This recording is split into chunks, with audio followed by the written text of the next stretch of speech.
On n'est jamais très loin de l'hélice d'un bateau lorsqu'on travaille dans la réparation navale.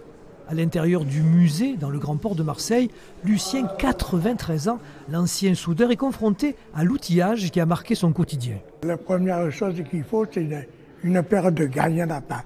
Une paire de gants en cuir, le masque, la cagoule. Bon, voilà, ça c'était un porte-électrode. En 40 ans d'exercice, Lucien en a coupé des tôles soudées des baguettes. Les formes 8, 9, 10 et les ateliers de réparation, il les connaît par cœur. Il exerçait une grande partie de son activité à la compagnie marseillaise de réparation, la CMR. En 1976, il aurait pu être sur ce bateau ou bien manifester pour le maintien des emplois lorsque la réparation navale licencie à tout va. Je faisais partie du groupe de licenciés.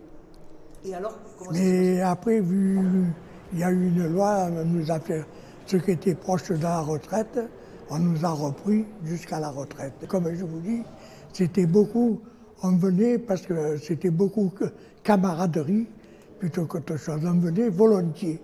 Et les camarades ne sont jamais très loin. Ils sont venus accompagner Lucien au musée de la réparation navale. Et ceux qui ont travaillé avec lui sont très reconnaissants. Et il vous donnait des conseils, il imposait jamais. Mais là, il me disait, là, tu as fait une erreur, tu devrais faire comme ça, comme ça, comme ça. Et je prenais toujours ces conseils comme argent comptant. La réparation navale à Marseille n'est pas morte. Et si les activités perdurent encore sur le grand port de Marseille, on leur doit aussi à eux. Ils se sont battus jusqu'au bout pour la maintenir à flot.